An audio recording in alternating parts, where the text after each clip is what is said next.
Hi, welcome back to this channel. Should you not listen to the Chapter 4, Part 2, I would suggest you to listen to it first. You can find the video in my playlist. Without further ado, shall we start? Let's enjoy yourself with the book, A Study of History by Arnold J. Toynbee, Chapter 4, Part 3. Loss of Command over the Environment. The Physical Environment. If we have proved to our satisfaction that the breakdowns of civilizations are not brought about by the operation of cosmic forces outside human control, we have still to find the true cause of these catastrophes, and we will first consider the possibility that these breakdowns are due to some loss of command over the society's environment. In attempting to solve this problem, we will employ the distinction that we have already made between two kinds of environment, the physical and the human. Do civilizations break down owing to loss of command over their physical environments? The degree of command over its physical environment possessed by any society can be measured, as we have already pointed out, by its technique. And we have already ascertained, while studying the problem of growth, that, if we set ourselves to plot out two sets of curves, one set representing the vicissitudes of civilizations and the other the vicissitudes of techniques, the two sets of curves not only fail to correspond but display wide discrepancies. We have found cases of technique improving while civilizations remain static or decline, and cases of technique remaining static while civilizations are in movement, either forward or backward as the case may be. We have therefore already gone a long way towards proving that loss of command over physical environment is not the criterion of the breakdowns of civilizations. In order to complete our proof, however, we have to show that, in cases where the breakdown of a civilization has been coincident with a decline in technique, the latter has not been the cause of the former. We shall find, as a matter of fact, that the decline in technique has been, not a cause, but a consequence or symptom. When a civilization is in decline, it sometimes happens that a particular technique, that has been both feasible and profitable during the growth stage, now begins to encounter social obstacles and to yield diminishing economic returns. If it becomes patently unremunerative, it may be deliberately abandoned. In such a case, it would obviously be a complete inversion of the true order of cause and effect to suggest that the abandonment of the technique in such circumstances was due to a technical inability to practice it, and that this technical inability was a cause of the breakdown of the civilization. An obvious case in point is the abandonment of the Roman roads in Western Europe, which was obviously not a cause but a consequence of the breakdown of the Roman Empire. These roads became derelict, not through a failure of technical skill, but because the society which required them, and had made them for its military and commercial purposes, had gone to pieces. Nor can the decline and fall of the Hellenic civilization be traced back to a decline in technique by simply extending our vision from the single technique of road-making to embrace the whole technical apparatus of economic life. The economic explanation of the decay of the ancient world must be rejected completely. The economic simplification of ancient life was not the cause of what we call the decline of the ancient world, but one of the aspects of the more general phenomenon. This more general phenomenon was the failure of administration and the ruin of the middle class. The abandonment of the Roman roads had a more or less contemporary parallel in the partial abandonment of the far older irrigation system in the alluvial delta of the Tigris-Euphrates basin. In the 7th century of the Christian era, the reconditioning of these hydro-engineering works was left in default in a large section of southwestern Iraq after the works had been put out of action by a flood which had probably done no more serious damage than many floods that had come and gone in the course of 4,000 years. Thereafter, in the 13th century, the whole irrigation system of Iraq was allowed to go to ruin. Why, on these occasions, did the inhabitants of Iraq abandon the conservation of a system which their predecessors had successfully maintained for some thousands of years without a break, a system on which the agricultural productivity and the maintenance of the dense population of the country depended? This lapse in a matter of technique was in fact not the cause but the consequence of a decline in population and prosperity which was itself due to social causes. Both in the 7th century of the Christian era and afterwards in the 13th, the Syriac civilization was at so low an ebb in Iraq, and the consequent general state of insecurity was so extreme, that nobody had either the means of investing capital or the motive for employing energy in river conservancy and irrigation work. In the 7th century, the true causes of the technical failure were the Great Romano-Persian War of 603–28 and the subsequent overrunning of Iraq by the primitive Muslim Arabs. In the 13th century, the Mongol invasion of 1258 which dealt the Syriac society its coup de grâce. We reach a similar conclusion when we follow out a train of investigation which is suggested by a remarkable finding of empirical observation in Ceylon. In Ceylon at the present day, the area which contains the ruined monuments of the Indus civilization is coincident, not only with the area permanently afflicted by drought, but also with the area that is nowadays infested with malaria. This latter-day perversity of a water supply which suffices for the Anopheles mosquito while it is wholly inadequate for raising crops is at first sight a strange setting for a bygone civilization, and it is extremely unlikely that the malaria should have been already prevalent at the time when the pioneers of the Indus society in Ceylon constructed their amazing system of waterworks. As a matter of fact, it can be demonstrated that the malaria is a consequence of the ruin of the irrigation system and therefore posterior to its construction. This part of Ceylon became malarious because the breakdown of the irrigation system transformed the artificial watercourses into chains of stagnant pools and destroyed the fish which had lived in the watercourses and kept them clear of mosquito grubs. But why was the Indus irrigation system abandoned? Those bunds were breached and those channels were choked in the course of an incessant and devastating warfare. The works were deliberately sabotaged by invaders as a shortcut to their military objective. And a war-worn people had not the heart to go on repairing a damage that had been inflicted on them so many times and seemed certain to be inflicted again. Thus the technical factor dwindles, in this case again, into an incidental and subordinate link in a chain of social cause and effect which is still to be traced back to its social origins. This chapter in the history of the Indus civilization in Ceylon has a close parallel in the history of the Hellenic civilization. Here too we find that some of the regions where this now vanished civilization lived its most brilliant life and put forth its most vital energies have since become malarial swamps that have been reclaimed within living memory. The Copaic marshes, which had been drained by the enterprise of a British company since 1887, after having been a pestilential swamp for at least 2,000 years, were once the fields that fed the citizens of Orchomenos the wealthy, and the Pontine marshes, drained and repopulated under Mussolini's regime after as long a period of desolation, once harboured a swarm of Volscian cities and Latin colonies.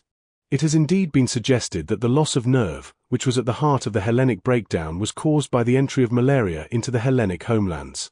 But there is reason to believe that in each of these areas, as in Ceylon, the reign of malaria did not begin until the reigning civilization had passed its zenith.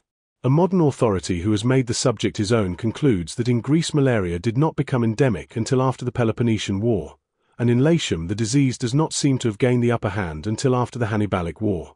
It would obviously be absurd to suggest that the Greeks of the post-Alexandrine age and the Romans of the age of the Scipios and the Caesars were inhibited by some technical inefficiency from continuing to cope with the water problems of the Copaic and Pontine marshes which had been solved by their technically less expert forefathers. The explanation of the contrast is to be found not on the technical but on the social plane. The Hannibalic War and the Roman predatory and civil wars which followed in its train during the next 2 centuries had a profoundly disintegrating effect upon Italian social life. The peasant culture and economy were first undermined and finally swept away by the cumulative effect of a number of inimical forces, the devastations of Hannibal, the perpetual mobilization of the peasantry for military service, the agrarian revolution which substituted large-scale farming with slave labor for the small-scale farming of a self-subsistent peasantry, and a mass migration from the countryside to parasitic cities. This combination of social evils amply accounts for man's retreat and the mosquito's advance during the 7 centuries between the generation of Hannibal and the generation of Saint Benedict in Italy. As for Greece, a similar combination of evils, going back to the Peloponnesian War, had resulted by the time of Polybius in a degree of depopulation which was more extreme than the rather later depopulation of Italy. In a famous passage Polybius lays his finger on the practice of restricting the size of families, by abortion or infanticide, as the principal cause of the social and political downfall of Greece in his day. It is apparent, inan, that no failure in engineering technique is needed to explain why the Copaic, like the Pontine, plain was allowed to transform itself from a granary into a nest of mosquitoes. We shall arrive at corresponding conclusions if we pass from the practical technique of engineering to the artistic techniques of architecture and sculpture and painting and calligraphy and literature. Why, for example, did the Hellenic style of architecture go out of use between the 4th and 7th centuries of the Christian era? Why did the Ottoman Turks abandon the Arabic alphabet in 1928? Why is almost every non-Western society in the world now discarding its traditional style in dress and in the arts? And, for a start, we may as well bring the problem home to ourselves by asking why our own traditional manners of music and dancing and painting and sculpture are being abandoned by a large section of our rising generation. In our own case, is the explanation a loss of artistic technique? Have we forgotten the rules of rhythm and counterpoint and perspective and proportion which were discovered by the Italian and other creative minorities in the second and third chapters of our history? Obviously, we have not. The prevailing tendency to abandon our artistic traditions is not the result of technical incompetence. It is the deliberate abandonment of a style which is losing its appeal to a rising generation because this generation is ceasing to cultivate its aesthetic sensibilities on the traditional Western lines. We have willfully cast out of our souls the great masters who have been the familiar spirits of our forefathers, and, while we have been wrapped in self-complacent admiration of the spiritual vacuum that we have created, a tropical African spirit in music and dancing and statuary has made an unholy alliance with a pseudo-Byzantine spirit in painting and bas-relief, and has entered in to dwell in a house which it found swept and garnished. The decline is not technical in origin but spiritual.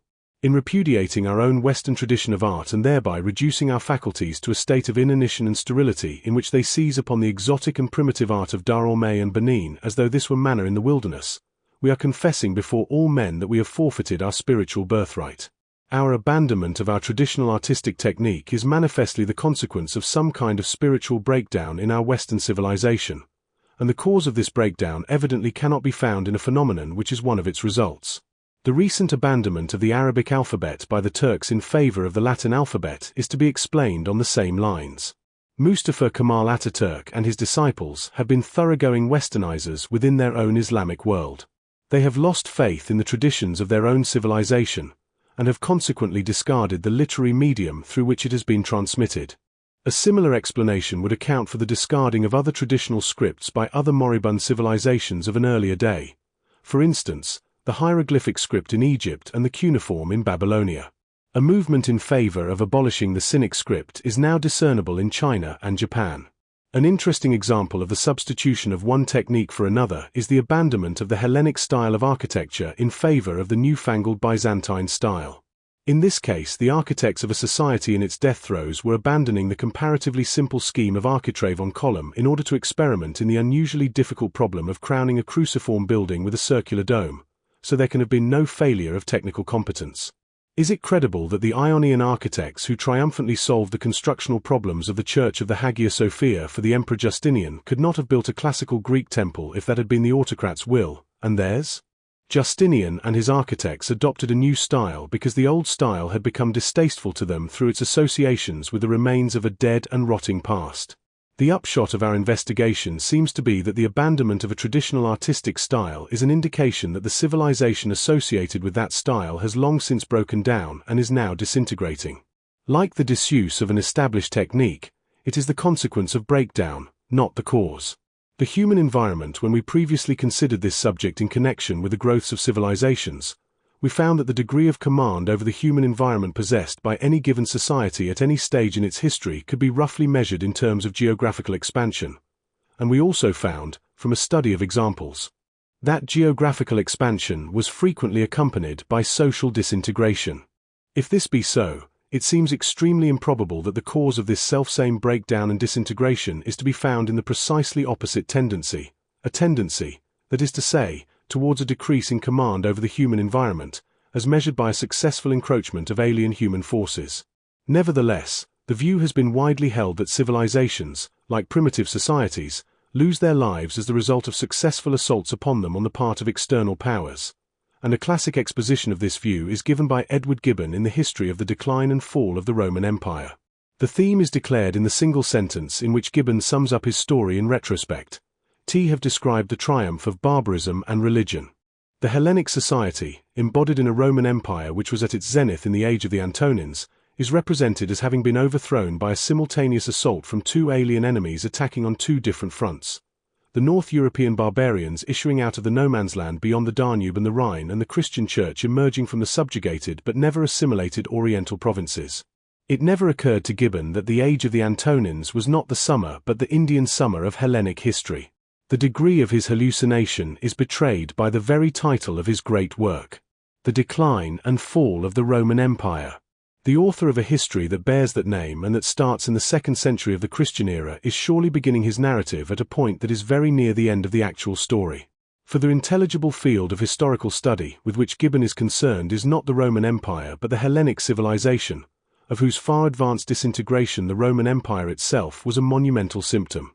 When the whole story is taken into account, the rapid decline of the empire after the Antonine Age is seen to be not at all surprising. On the contrary, it would have been surprising if the Roman Empire had endured, for this empire was already doomed before it was established. It was doomed because the establishment of this universal state was nothing but a rally which could delay, but not permanently arrest, the already irretrievable ruin of the Hellenic society. If Gibbon had set himself to tell this longer story from its beginning, he would have found that the triumph of barbarism and religion was not the plot of the piece, but only an epilogue to it, not the cause of the breakdown, but only an inevitable accompaniment of a dissolution in which the long process of disintegration was bound to end. More than that, he would have found that the triumphant church and barbarians were, after all, not external powers, but were really children of the Hellenic household who had been morally alienated from the dominant minority in the course of a time of troubles which had intervened between the Pyrrhoclean breakdown and the Augustan rally. In fact, if Gibbon had carried his inquest back to the true beginning of the tragedy, he would have had to return a different verdict. He would have had to report that the Hellenic society was a suicide who had attempted, when his life was already past saving, to avert the fatal consequences of his assault upon himself, and who eventually received a coup de grace from his own mishandled and alienated children at a time when the Augustan rally had already given place to a third-century relapse and the patient was manifestly dying from the after-effects of his old self-inflicted wounds. In these circumstances, the historian coroner would not concentrate his attention on the epilogue, but would try to determine exactly when and how the suicide had first laid violent hands upon himself. In prospecting for a date, he would probably lay his finger on the outbreak of the Peloponnesian War in 431 BC, a social catastrophe which Thucydides, speaking through the mouth of one of the characters of his tragic drama, denounced at the time as a beginning of great evils for Hellas. In reporting upon how the members of the Hellenic society had perpetrated their self-destructive crime, he would probably lay equal emphasis on the twin evils of war between states and war between classes. Following in Thucydides' footsteps, he would perhaps single out, as specially notorious examples of each of these evils, the appalling punishment inflicted by the Athenians on the conquered Melians and the equally appalling faction fights at Corcyra. In any case, he would declare that the mortal blow was delivered 600 years earlier than Gibbon supposed, and that the hand that dealt it was the victim's own. If we now extend our inquest from this case to the cases of some of the other civilizations that are now either undoubtedly dead or apparently moribund, we shall find that the same verdict has to be returned. For example, in the decline and fall of the Sumeric society, the golden age of Hammurabi represents an even later phase of the Indian summer than that which presents itself in the age of the Antonines. For Hammurabi is the Diocletian rather than the Trajan of Sumeric history. Accordingly, we shall not identify the slayers of the Sumeric civilization with the transfrontier barbarians who descended on the kingdom of the Four Quarters in the 18th century BC. We shall detect the fatal strokes in events that had occurred some 900 years earlier, the class war between Eurycogina of Lagash and the local priesthood and the militarism of Eurycogina's destroyer Lugal-Zagyasi, for those long-past catastrophes were the authentic beginning of the Sumeric time of troubles. In the decline and fall of the Cynic society, the triumph of barbarism and religion is represented by the foundation of Eurasian nomad successor states of the Cynic universal state in the basin of the Yellow River round about 300, and by the simultaneous invasion of the Cynic world by the Mahayanian form of Buddhism, which was one of the religions of the Cynic internal proletariat in the northwestern provinces. But these triumphs, like those of barbarism and religion in the Roman Empire, were only victories of a moribund society's external and internal proletariats, and they constitute no more than the last chapter of the whole story. The Cynic universal state itself represented a social rally after a time of troubles in which the Cynic body social had been torn in pieces by fratricidal warfare between a number of parochial states into which the Cynic society had previously articulated itself. The fatal date that, in the Cynic tradition, corresponds to the Hellenic 431 BC is 479 BC, which is the conventional starting point of what the tradition called the period of contending states. Probably, however, this conventional date is some 250 years later than the actual event, and has been taken as the beginning of the Cynic time of troubles simply because it is also the traditional date of the death of Confucius. As for the Syriac society, which enjoyed its Indian summer under the Abbasid Caliphate of Baghdad and which saw the triumph of barbarism and religion in the invasions of the nomad Turks and their conversion to the indigenous religion of Islam, we have to remember a point that we established much earlier in this study, that the Syriac process of decline and fall was suspended for 1,000 years by an Hellenic intrusion, and that Abbasid Caliphate merely picks up the thread of Syriac. history where the Achaemenid Empire had been compelled to drop it in the 4th century BC. We have therefore to push our investigations back into the Syriac time of troubles preceding the Pax Achaemenia inaugurated by Cyrus. What caused the breakdown of a civilization which, during its brief foregoing age of growth, had proved its genius and displayed its vitality in the 3 immense discoveries of monotheism and the alphabet and the Atlantic? At first glance it may seem as though we have stumbled here, at last, upon an authentic example of a civilization being struck down by the impact of an external human force. Did not the Syriac civilization break down under the hail of blows with which it was belabored by Assyrian militarism during the 9th, 8th, and 7th centuries BC? So it might seem, but closer inspection shows that, when the Assyrian came down like the wolf on the fold, the Syriac world was no longer one fold with one shepherd. The 10th century attempt to unite politically, under an Israelite hegemony, the group of Hebrew, Phoenician, Aramean, and Hittite cantons which lay in the fairway between the Babylonic and Egyptiac worlds had failed, and it was the resulting outbreak of Syriac fratricidal warfare that gave the Assyrians their opportunity. The breakdown of the Syriac civilization is to be dated, not from the first crossing of the Euphrates by Ashurnazirpal in 876 BC, but from the dissolution of Solomon's empire after the death of its founder in 937 BC again.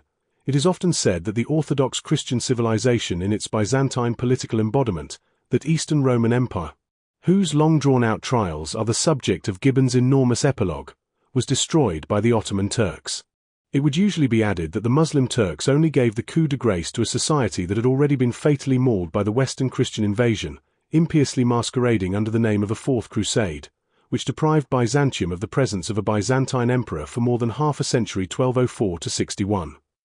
But this Latin assault, like its Turkish successor, came from a source that was alien to the society that was its victim. And, if we were content to leave our analysis here, we should have to return a verdict of genuine murder in a list of deaths which we have so far invariably diagnosed as suicides. As we see it, however, the fatal turning point in Orthodox Christian history was neither the Turkish assault in the 14th and 15th centuries nor the Latin assault in the 13th century nor even the conquest of the heart of Anatolia by an earlier wave of Turkish invaders in the 11th century, but a strictly domestic event which precedes them all, the Great Romano-Bulgarian War of 977-1019. This fratricidal conflict between the two great powers of the Orthodox Christian world at this time did not come to an end until one of them had been deprived of its political existence and the other had suffered wounds from which there is good reason for saying that it never recovered. When the Ottoman Padishah Mehmed II conquered Constantinople in 1453, the Orthodox Christian civilization was not brought to an end. By a curious paradox, the alien conqueror supplied the society he had conquered with its universal state. Though the Christian church of the Hagia Sophia became a Muslim mosque, the Orthodox Christian civilization continued to live out its lifespan, much as the Hindu civilization survived under another universal state of Turkish origin founded by the Mughal Akbar a century later, and continues to survive under the not more alien British Raj. But in due course a stirring of dissolution and the beginnings of a Volkerwanderung made themselves felt within that part of the Ottoman Turkish Empire which coincided with the domain of the Orthodox Christian society. Greeks, Serbs, and Albanians were manifestly on the move before the end of the 18th century. Why was it that these movements did not result in a triumph of barbarism and religion, such as we have already found at the latter end of the Hellenic, the Cynic, and other societies? The answer is that the mighty march of an irresistibly expanding Western civilization was treading hard upon the heels of these abortive barbarian heirs of the Orthodox Christian society. The triumph of Westernization, and not the triumph of barbarism and religion, was the process to which the breakup of the Ottoman Empire actually ministered. Instead of taking their natural form of barbarian principalities in the style of a heroic age, the successor states of the Ottoman Empire were molded by Western pressure, as fast as they emerged, into imitations of the national states members of a comity of Western states which was in the act of reorganizing itself on a basis of nationalism just at this time.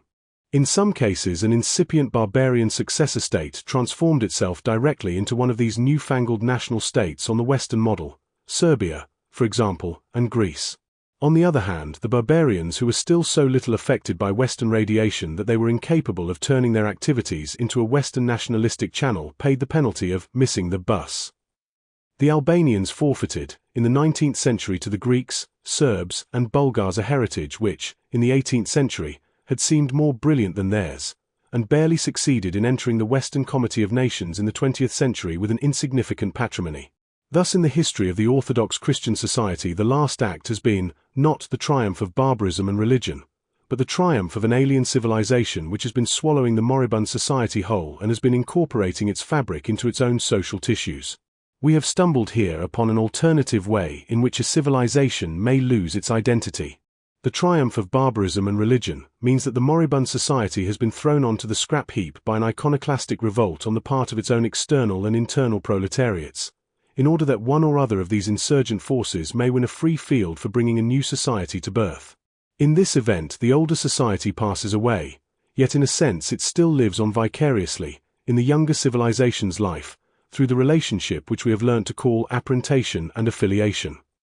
In the alternative event, when the old civilization is not thrown onto the scrap heap to make way for its offspring but is swallowed and assimilated by one of its own contemporaries, the loss of identity is manifestly more complete in one sense though less so in another.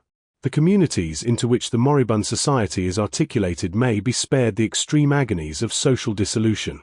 They may pass from their old body social into their new one without an absolute break of historic continuity, as the modern Greek people, for example, has refashioned itself as one of the nations of a westernized world after having lived for 4 centuries the life of an Ottoman millet. From another point of view, however, the loss of identity will be more complete and not less. For the society that passes away through incorporation into another society preserves some continuity in its material fabric at the price of forfeiting altogether the chance of creating an affiliated society which may represent it in the next generation, as our own society is, in a very real sense, the representative of the Hellenic society, the Hindu of the Indi, or the Far Eastern of the Cynic.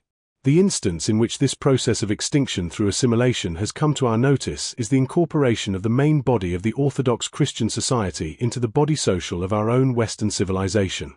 But we can see at once that all the other extant civilizations are in course of traveling along the same road.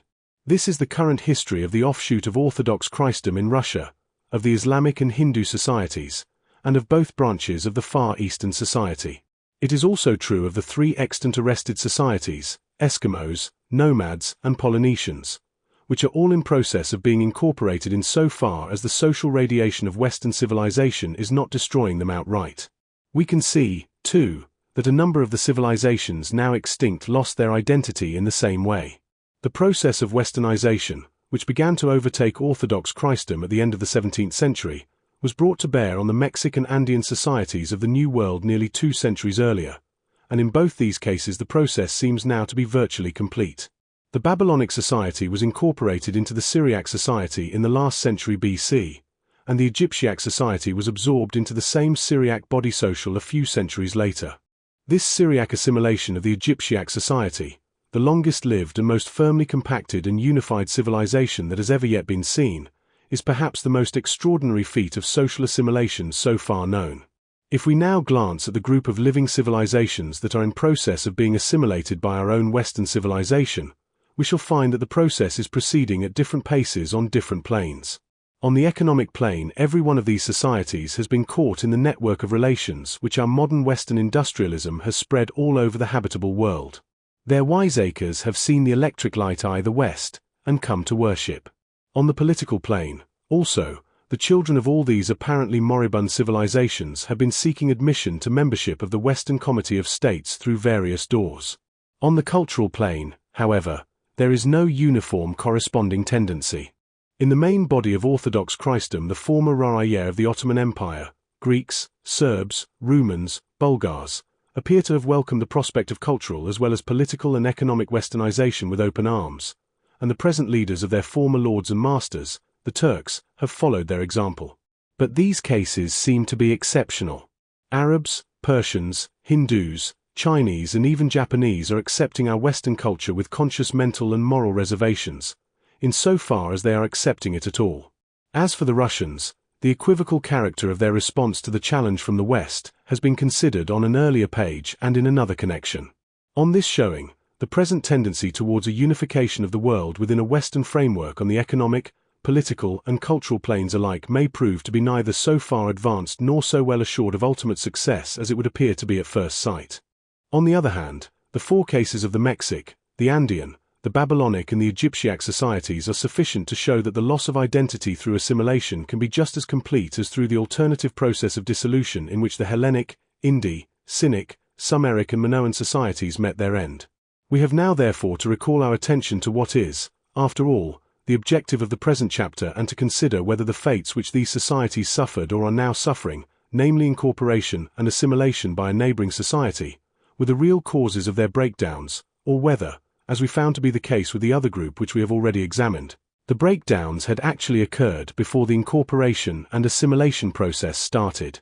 If we reach the latter conclusion, we shall have completed our present inquiry and shall be in a position to state that a loss of command over a society's environment, whether the physical environment or the human, is not the prime cause of breakdowns for which we are seeking. We have seen, for example, that the main body of Orthodox Christendom did not lose its identity through absorption until its universal state had run out into an interregnum, and that the real breakdown began with a Romano-Bulgarian war that was fought 800 years before any signs of westernization made their appearance. The interval between the breakdown and the absorption of the Egyptiac society is very much longer, for we have found reason to place the breakdown as far back as the transition from the 5th to the 6th dynasty, circa 2424 BC, when the sins of the pyramid builders were visited on their successors and the top-heavy political structure of the Old Kingdom collapsed. In the case of the Far Eastern society, the interval between the breakdown and the beginnings of the process of incorporation is not as long as in Egyptiac history, but is rather longer than in the history of Orthodox Christendom. For the breakdown of the Far Eastern society can be equated with the decay of the Tang dynasty in the last quarter of the 9th century of the Christian era and the consequent onset of a time of troubles followed by successive embodiments of a universal state in empires founded by barbarians. The first of these embodiments, the Pax Mongolica established by Kublai Khan, was less fortunate in its issue than the comparable versions of a nomad peace provided for the Hindu society by Akbar and for the Orthodox Christian society by Murm the Conqueror. The Chinese, acting on the principle of timeo danaos et dona ferentes, expelled the Mongols as the Egyptians had expelled the Hyksos. The Manchus had still to come and go before the stage was set for the act of westernization. In Russia and in Japan, the impact of the Western civilization occurred at a much earlier stage in the decline of the civilizations represented by those two now westernized great powers. But in both cases the decline had already set in, for the Romanov Tsardom and the Tokugawa shogunate, which Peter the Great and the Japanese authors of the Meiji Restoration set themselves, respectively, to transform into national states members of the Western Comity of Nations, were both of them universal. States which had been in existence for over 200 years in the Russian case and over 300 in the Japanese. In these cases there will be little inclination to suggest that the performances of Peter the Great and his Japanese counterparts should be regarded as breakdowns. On the contrary, these achievements were to all appearance so successful that many observers may incline to regard them as evidence that the societies which deliberately put themselves through this radical metamorphosis and which came through it, at any rate for the time being, without mishap, must still have been in the full han of growth. The Russian and Japanese response offers, at any rate, a sharp contrast to the ineffectiveness of the Osmanlis, Hindus, Chinese, Aztecs and Incas in dealing with an identical challenge. Instead of undergoing a compulsory process of westernization at the hands of their Western neighbors, Poles, Swedes, Germans, or Americans, the Russians and the Japanese carried through their social metamorphosis with their own hands, and were thus enabled to enter the Western Comity of Nations as the equals of the great powers and not as colonial dependencies or poor relations. It is worth observing that in the early years of the 17th century, nearly 100 years before Peter the Great and 2.5 centuries before the Meiji Restoration, both Russia and Japan had experienced and repelled a Western attempt at absorption on the lines familiar elsewhere. In the Russian case, the impact took the crude form of a regular military invasion and a temporary occupation of Moscow by the forces of Russia's western neighbor, the United Kingdom of Poland-Lithuania, on the pretext of supporting a pretender to the Russian throne, the false Dmitry. In the Japanese case, where the impact took the more ethereal form of the conversion of several 100,000 Japanese souls to Catholicism by Spanish and Portuguese missionaries, it was quite possible that in due course this enthusiastic Christian minority might have sought to make itself master of Japan with the support of Spanish armadas based on the Philippines. But the Russians drove out the Poles, while the Japanese exorcised the White Peril by expelling all resident Western missionaries and merchants, by forbidding Westerners to set foot henceforth on Japanese soil, with the exception of a few Dutch merchants licensed under ignominious conditions, and by exterminating the Japanese Catholic community by ruthless persecution. Having thus rid themselves of their Western question, both Russians and Japanese imagined that they had only to retire into their own shells and live happy ever after. When the course of time showed that this was not to be, they went on to make original and positive responses which we have already described.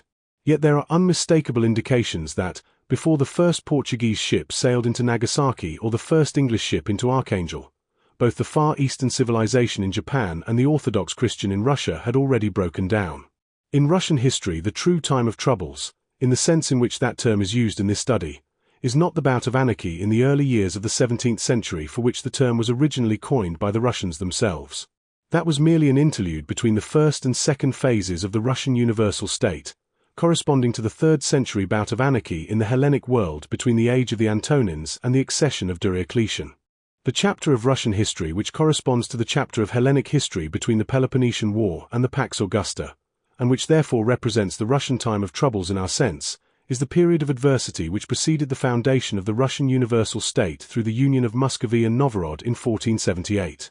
On the same showing, the time of troubles in Japanese history is represented by the Kamakura and Ashikaga periods of feudal anarchy which preceded the disciplinary unification and pacification carried out by Nobunaga, Hideyoshi, and Ieyasu, and the combined span of these two periods extends, according to the conventional dates, from 1184 to 1597.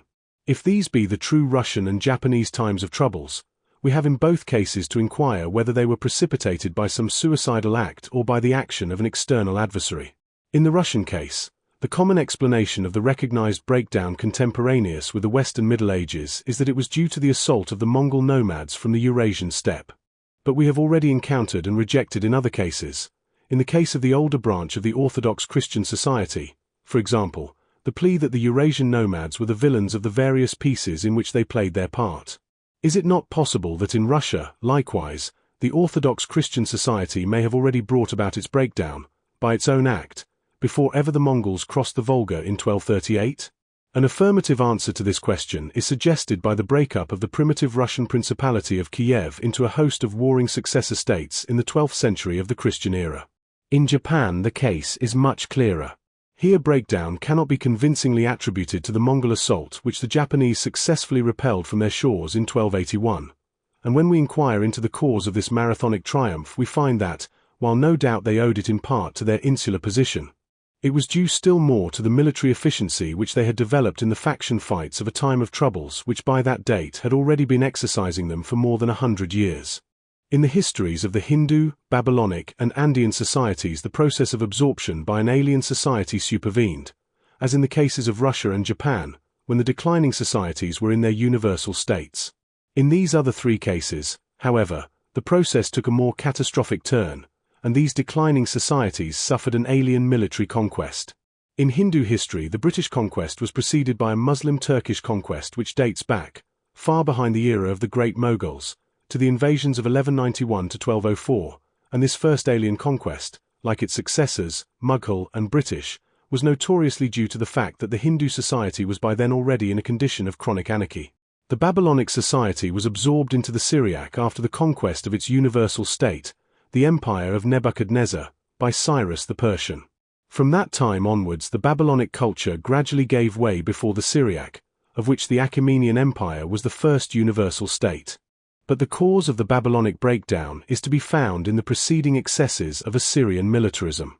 As for the Andean society, it is of course manifestly true that the Inca Empire was destroyed by the impact of the Spanish conquistadores, and it is probable that, if the peoples of the Western world had never found their way across the Atlantic, the Inca Empire would have lasted several centuries longer.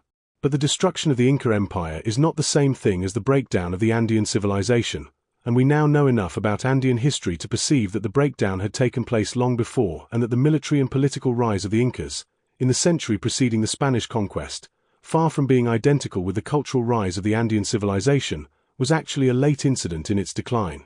The Mexican civilization fell before the conquistadores at an earlier stage, when the Aztec Empire, though already manifestly destined to become the universal state of its society, had not yet completely rounded off its conquests. We can express the difference by saying that the Andean society was conquered in its Antonine age and the Mexican society in its age of the Scipios. But an age of the Scipios is a phase of a time of troubles and is thus, by definition, the sequel to an antecedent breakdown. In the Islamic world, on the other hand, Westernization gained the upper hand before any Islamic universal state was in sight, and its various member states, Persia, Iraq, Saudi Arabia, Egypt, Syria, the Lebanon, and the rest, are making the best of a rather bad job as poor relations in the Western Comity of Nations. The Pan-Islamic movement seems to be abortive.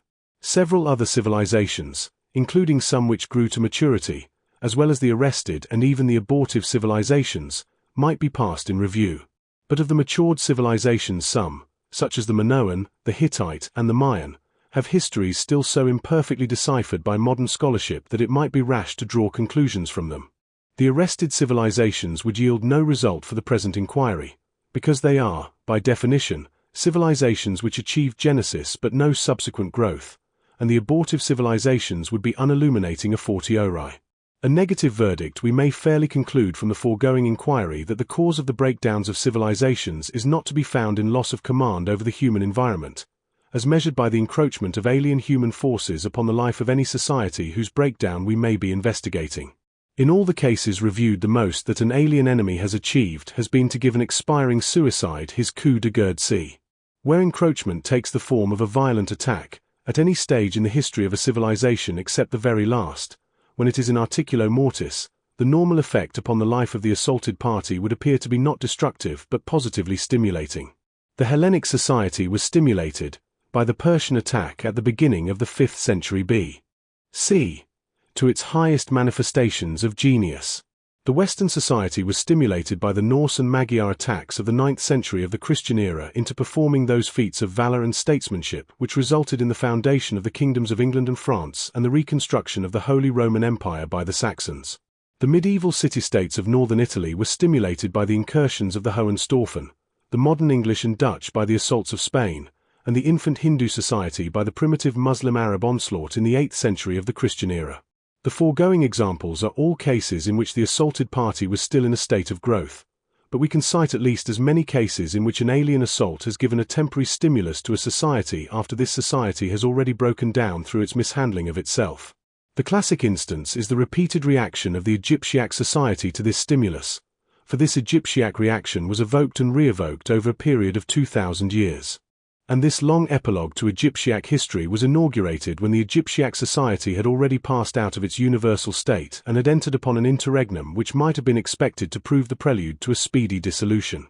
At this late stage the Egyptiac society was stimulated to expel the Hyksos invaders, and long afterwards to expel by successive explosions of energy the Sea Raiders, the Assyrians, and the Achaemenidae, and, last of all, to offer stubborn and successful resistance to the process of Hellenization to which Egypt was subjected by the Ptolemies. There has been a similar series of reactions to external blows and pressures in the history of the Far Eastern civilization in China. The expulsion of the Mongols by the Ming dynasty is reminiscent of the expulsion of the Hyksos by the Ban founders of the new empire, and the resistance of the Egyptiac society to Hellenization finds its analogue in the Chinese anti-Western movement which flared up in the Boxer Rising of 1900 and attempted, in A.D. 1925-7, to fight out its losing battle to the bitter end by borrowing the weapons of Russian communism.